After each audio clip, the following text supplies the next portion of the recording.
네, 안녕하세요. 마경원입니다. 이번 주제는 많은 분들이 좀 다뤄달라고 한 주제라서 제가 영어로 request base, 요청 베이스로 한번 만들어서 설명을 좀 드리고자 합니다.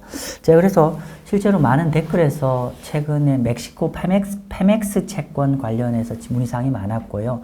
실제로 이제 다양한 유튜브에서 멕시코 페맥스 채권이 연 17%다. 근데 이거를 월 지급치로 주는 채권이다. 이러면서 뭐 유튜브 조회수가 몇십만씩 막 넘어가는 것 같아요. 그리고 실제로 많은 분들이 관심이 있는 것 같고, 그래서 제가 사실은 그 동영상들을 좀 자세히 봤어요. 근데 좀 정확하게 설명을 못한 것 같더라고요. 그러니까 좋은 얘기들만 잔뜩 해놓은 것 같아요. 그래서 뭐 좀 제목이 그러는데, 뭐 오늘 제 스스로는 이렇게 했습니다. 오늘 영상의 주제는 멕시코 페맥스 채권의 진실과 오해, 뭐 이런 느낌입니다. 한번 설명 좀 드려볼게요. 자, 먼저 멕시코 페맥스 채권은, 페맥스라는 거는 뭐 굳이 얘기하자면은 멕시코 국영 석유공사 같은 겁니다. 예를 들면 한국 석유공사나 뭐 한정 같은 거죠. 멕시코에서. 자, 그런데 자, 그러면 통상적으로 이런 그 국영기업들, 공공기업들 같은 경우는 보통 리스크가 국채와 거의 비슷하게 거래되잖아요. 왜냐하면은 거의 정부가 보증을 서주는 거니까 얼마나 안전하겠어. 실제로 가상금리가 별 차이 없거든요. 뭐 아주 차이가 없는데, 근데 그래서 제가 오늘 첫 번째 페맥스를 분석하는 첫 번째 슬라이드에서 준비를 한 건 뭐냐면은 페맥스 채권의 리스크가 얼만큼 되는지 한번 직관적으로 한번 보여드릴게요. 자, 보세요. 지금 보면은 여기에 보시는 바처럼 요 밑에 파란 색깔은 멕시코 채권의 국가 리스크입니다. 그러니까 여기 116이잖아요. 그러니까 이 숫자가 커질수록 리스크가 커지는 거거든요. 그러니까 CDS라는 거는 크레딧 디폴트 스왑 뭐 이렇게 됩니다. 아무튼 이게 보통 그냥 국가 리스크라고 보시면 될 것 같습니다. 그래서 멕시코 국채와 멕시코 국채죠. 5년 만기 멕시코 국채와 페맥스 5년 만기 채권의 CDS 스프레드를 한번 보도록 할게요. 그랬더니만 지금 보니까 요거는 멕시코 채권 한 100pp 정도만 가상금리가 들어가는데 페맥스, 달러 표시 페맥스 같은 경우는 445입니다. 굉장히 높습니다. 굉장히 높고, 일단은, 이 정도 일단, 아까 우리가 이제, 근데 뭔가 이상하죠? 왜냐하면은, 원래는 어떻게 돼야 되냐면요. 여기 2015년 이전처럼 이렇게 돼야 돼요. 뭐냐면은, 하얀색과 파란 색깔이 거의 붙어 있어야 돼요. 왜냐하면은, 이게 정부가 보증하는 기업의 채권이기 때문에 원래는 가상금리가 약간 붙어야 됩니다. 근데 이렇게 많이 차이 나는 거는 something 뭐가 있는 겁니다. 그런 거고, 그래서 CDS 스프레드가 지금 5년차례 442bp인데 이거 오늘자로 다 계산한 겁니다. 제가 참고로 이 모든 자료는 블룸버그에서 터미널에서 다 계산한 겁니다. 자, 그런데 CDS 스프레드가 445 정도의 리스크라는 440bp 정도는 어떤 리스크냐면 이렇게 있어요. 앞으로 5년 안에 부도날 확률이 27%라는 얘기입니다. 이게 440bp의 정의입니다. 그런데 이게 국영기업이잖아요. 국영기업인데 CDS가 이만큼 불어있고 27%라는 거의 이게 국영기업이 아니면 부도입니다. 부도나 마찬가지 수준이라고 보시면 될 것 같아요. 그래서 원래 정상적인 국영기업은 여기 2014년 이전처럼 이렇게 돼야 된다. 근데 지금 완전히 좀 다른 상황이다. 잊지 마시고요. 두 번째, 부도가 안 나더라도 어떤 리스크를 안고 있냐면은 여기 보시면은 여기 페맥스 채권 CDS의 만기별 호가입니다. 비드에스크입니다. 비드에스크, 그죠? 매수 매도 호가인데 여러분 보셔야 될 게 어떤 거냐면은 요 스프레드 차이 한번 보세요. 매니의 스프레드 6 months 6개월 만기 스프레드 보면은 135bp, 살 때는 135bp인데 팔 때는 167bp입니다. 잘 안 느껴지죠? 이게 뭐냐면은 매수매 비드에스크 스프레드가 30bp가 차이 나는 거거든요. 30bp는 똑같은 물건인데 지금 사는 사람과 파는 사람 30bp는 이건 어마어마한 겁니다. 왜냐하면은 정상적으로 거래되는 채권들의 bid ask 스프레드는 얼마냐면은 less than 5bp 안쪽으로 들어가야 됩니다. 5bp 안쪽으로. 예를 들면은 우리 한전 같은 거를 해외에서 거래한다고 했을 때도 매수매도 호가가 한 3bp, 5bp 정도 되는 거고, 일반 정상적인 투자 적격 채권은 한 3bp에서 5bp 안에서 매수매도 호가가 이렇게 딱 촘촘히 붙어 있거든요. 그런데 이렇게 예를 들면 이런 거죠. 그런 뭐 한전 같은 채권이 달러로 발행될 때 그 리만 사태 같은 때 어땠냐 이렇게 하잖아요. 그때 돼서 이제 그게 한 20bp 이상 벌어지는 거예요.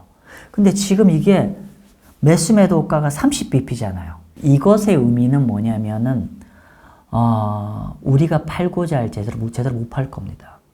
팔기가 굉장히 어렵다는 거. 그러니까 유동성도 굉장히 떨어지고 우리가 중간에 그만큼 이게 매수매도 호가 크다는 거 그만큼 리스크를 서로 트레이더들이 많이 알고 있다는 얘기입니다. 그래서 유동성이 떨어져서 연 17% 일단 사실 17%라는 거가 사실 제가 계산한 거는 안 맞거든요. 근데 오케이 17% 다 인정하고도 이거 샀다가 중간에 내가 원할 때 못 팔 가능성이 굉장히 높다. 그렇게 이해하시면 될 것 같습니다. 왜냐하면 유동성이 너무 떨어져요. 그리고 보통 이제 우리가 페맥스가 회사채잖아요. 엄밀히 따지면은 석유 기업인데 이 회사의 재무적 리스크를 정확하게 보려고 하면은 사실은 글로벌 신평, 그러니까 S&P나 무디스 신용평가를 보면 되거든요.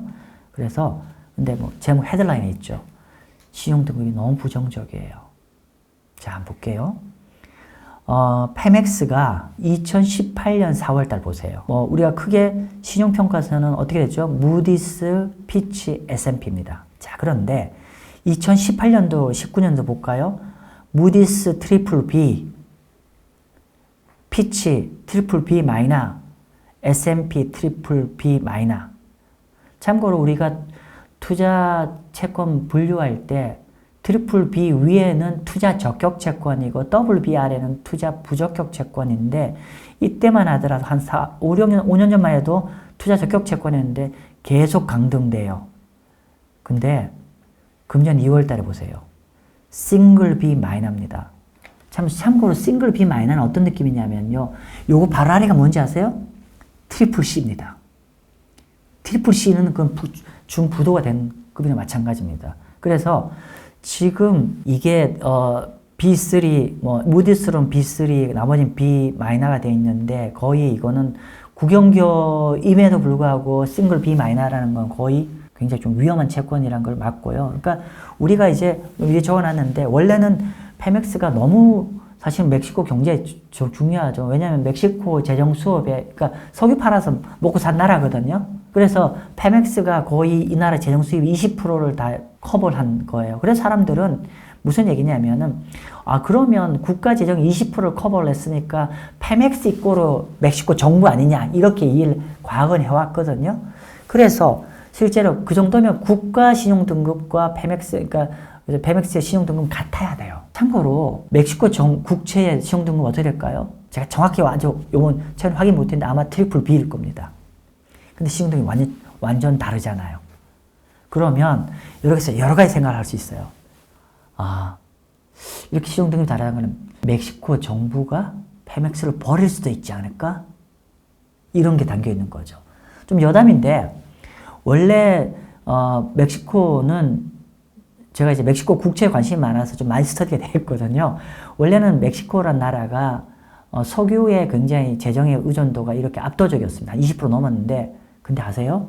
지금 몇 프로인지 아세요? 5% 아래 내렸습니다. 그래서 더 이상 석유에 큰 의존을 안 합니다. 그래서 그렇기 때문에 지금 이렇게 국가 신용 등급과 이렇게 상당 괴리가 있다는 거는 이게 상당 부분 우리가 좀 조심을 좀 해야 되는 거고 그리고 글로벌 신평사가 모두 다 등급이 이렇게 거의 트리플 C 바로 위에까지 떨어뜨렸다는 거는 그만큼 재무적 여러 가지 문제가 발생했다는 얘기일 것이고요. 그리고 최근에 금년 2월 9일 날 무디스가 신용 등급을 강등하면서 한 멘트가 있어요. 그 멘트가 우리가 페맥스라는 기업을 이해하는 데 더 도움이 될 것 같아요. 한번 볼게요. 페맥스가 멕시코 정부로부터 매우 높은 수준의 지원을 받는 기업에서 핵심 국영 기업이지만은 24년도에 멕시코 정부의 재정 악화로 인해서 정부 지원을 더 이상 기대하기 힘들 것 같다는 거예요. 왜냐하면 지금 페멕스가 부채가 엄청나게 많아요. 얼마냐면 보세요. 부채 규모가 지금 1,000억 달러가 넘어요. 전 세계 석유 기업 중에서 가장 부채가 많아요. 그런데 정부가 지원 안 해준다? 무슨 의미인지 아시죠? 그런 상황이라는 거죠. 그래서 이렇게 하면서 무디스가 등급을 쫙 떨어뜨린 거예요. 그리고 좀 더 보죠. 우리 채권 사관학교잖아요. 제대로 공부를 해야죠. 자, 그 다음에는 이 기업 페멕스 채권의 부채 만기 스케줄입니다. 얼마나 앞으로 만기 상환이 돌아오는지 사실 이거 알면 되게 도움 되거든요. 기업 우리가 할 때 어떤 채권 투자를 할 때, 특히 회사채를 투자를 할 때는 제일 무서운 게 뭐냐면 부도잖아요. 그래서 우리가 부도 리스크를 측정이 되게 중요합니다. 지금 물론 제가 현재까지 제가 계속 국채를 하다 보니까 이런 얘기를 안 드렸지만은 제가 경제가 좀 돌아서고 서기 시작하면 제가 우량 회사채를 많이 소개해 드릴 거거든요. 그때는 이런 얘기 많이 할 거예요. 근데 어쨌건 간에 지금 많은 분들이 페멕스를 지금 관심 있어 하니까 제가 분석을 해보면은 부채 구조를 보니까 좀 심각합니다. 한번 볼게요. 자, 보니까 여러분 잘 보이실지 모르겠는데 여기가 금년도부터 해서 향후 한 25년간 이 부채 만기 구조, 만기 자금 현황입니다. 그랬더니만 와우, 대박인데요. 일단은 내년도에 만기가 70억 불 만기 들어와요. 70억 불. 그 다음에 26년도에 150억 불 만기가 들어옵니다. 즉 채권이 향후 한 3년 안에 대다수의 채권 만기가 들어와요. 빚쟁이들이 쫓아온다는 얘기예요. 쉬운 말로. 원래 우량 기업은 어떻게 되냐면은 우리가 기업을 해보면 그렇잖아요. 채권을 전체적으로 이렇게 만기별로 쭉 이렇게 분산 배치를 해야 되는 게 기업의 자금에서 속된 말로 안 쫓이잖아요. 근데 지금은 거의 3년 안에 엄청난 규모의 채무가 만기가 도래합니다. 그리고 또 하나 좀 약간 굉장히 좀 의심스러운 게 있어요. 뭐냐면, 자, 보세요. 여기 파란 색깔은 회사채 만기예요. 그리고 빨간 색깔은 은행 대출 만기거든요. 대출 자금 만기거든요. 근데 여기 녹색, 뭔지 모르겠어요. 부채는 부채인데 회사채도 아니고 은행 대출도 아니에요. 근데 엄청난 자금 만기가 들어있죠. 이런 요 두 가지 타입 회사채와 은행 대출이 아니면은 우리 표현이 그렇잖아요. 우리 그냥 직관적으로 얘기해 보죠. 우리가 돈 빌리다 안 되면 어디 가죠? 2금융권, 3금융권 가잖아요. 다양한 형태. 그러면 그런 데 가면 갈수록 굉장히 고리나 채무자한테 불리한 조건을 가잖아요. 그럴 가능성이 굉장히 높습니다. 사모대출 채권도 개연성도 있고 알 수는 없어요. 근데 엄청난 이 자금도 2년에 굉장히 크게 만기 들어온다는 거예요. 그래서 결과적으로는 이 채권이 이런 그 정부 지원, 최근에 정부 지원 여력도 낮아지고 적자도 굉장히 커지고 또 최근 3년 안에 만기도 부채 상환보다 굉장히 크기 때문에 만약에 정부가 안 도와주면은 부도 가능성이 굉장히 높습니다. 그리고 지금 그 다음은 지금 17%라는 걸 제가 규명을 못 하겠어요. 17% 규명을 못 하겠어요. 일단은 제가 조사한 바는 그렇게 안 높아요. 일단 페멕스가 안 좋음에도 불구하고 17%는 안 나온다는 게 제 판단이 한번 볼게요. 제가 블룸버그에서 한번 볼게요. 요거는 뭐냐면은 페멕스 달러 표시 채권과 그리고 멕시코 국채 그리고 미국 국채의 채권 만기별 자금, 그러니까 금리 레벨입니다. 맨 밑에가 미국 국채예요. 예를 들면 가장 1개월짜리가 5%, 그리고 이렇게 5년짜리가 뭐 우리가 지금 4%좀 아래로 가는 반면에 멕시코 국채는 동일한 만기에 어떻게 볼까요? 한번 볼까요? 같은 5년짜리라 봅시다. 미국 채는 한 3.8, 3.9인데 달러 표시 멕시코 국채는 지금 5니까 대충 한 120bp, 1.2% 정도의 가상금리가 붙어 있잖아요. 근데 뭐라 말했었죠? 지금 달러 표시 페멕스 채권이 엄청 기업이 안 좋잖아요. 근데 그러다 보니까 얘들은 5년짜리 지금 8% 나와요. 정리를 하면 미국 국채보다 5년짜리 가정하면 미국 국채보다 멕시코 국채는 1% 정도를 더 얹어야 되는데 지금 페맥스는 몇 프로 얹어야죠? 거의 3.5 맞나요? 그쵸? 3.5 거의 한 4%를 더 얹어야 되는 겁니다. 그러니까 여기서 두 가지가 퀘스천인데 하나는 달러 표시 멕시코 페소는 과거에 보면 달러 표시 멕시코 국채와 거의 이게 붙어 있어야 되는데 엄청나게 늘어 있다는 건 그만큼 이게 기업 이 채권 상태가 안 좋다는 거에 반증이고, 그리고 아까 말씀드린 대로 17%는 제가 계산해도 안 나와요. 이거 정상적인 채권이 아닌 가능성이 높습니다. 물론 로컬 채권으로 갈 가능성도 있는데 로컬 채권이라도 제가 오늘 보여드리지 못하지만 17%는 안 나옵니다. 그래서 뭐 모르죠. 그걸 주선하는 금융기관이 뭐 총액 인수를 해서 그걸 떠안아서 막 구조조정 시켜서 막 17%를 만들어서 재발행했을 수도 있겠지만은 일단은 국제시장에 통용되는 기준으로는 17%는 안 나옵니다. 그러나 17%가 아니라도 현재 페맥스는 조금 유의해서 투자를 해야 되는 상황이라는 걸 말씀드렸고요. 그래서 결론적으로 페맥스에 대한 채권 투자의 견해는 일단은 글로벌 신용 등급 뭐 기업의 그 한 1,000억 이상의, 그러니까 1,000억이 아니죠. 1,000억 불 이상의 부채를 엄청나게 안고 있고 또 3년 안에 거의 대다수의 자금이 대출 만기가 들어오고 있고, 그렇기 때문에 이런 상황에서 정부가 만약에 딱 손들면은 그대로 부도로 될 가능성이 높다. 그렇기 때문에 이게 글로벌 신용 등급에서 싱글 B로 떨어졌던 건 다 당연히 그만큼 엄청난 리스크가 있다는 거고요. 그냥 직관적으로 얘기할게요. 세상에 공짜 없습니다. 17%짜리 채권은요, 거의 옛날에 리만 사태 때 우리가 볼 수 있는 채권의 금리 수준입니다. 그래서 이 17%, 연 17%의 수익률 제시하는 것 자체가 이 정보도 또 굉장히 좀 미스리딩 내지 좀 잘못 표현됐을 수 있습니다. 어쨌건 간에 우리가 이제 회사채를 투자할 때는 제일 중요한 거는 디폴트 리스크입니다. 우리가 금리에 현혹되면 안 되고요. 그 기업의 재무 상황을 정확하게 판단하는 능력이 필요할 겁니다. 저희 채널이 그 역할을 앞으로도 해드리겠습니다. 네, 감사합니다.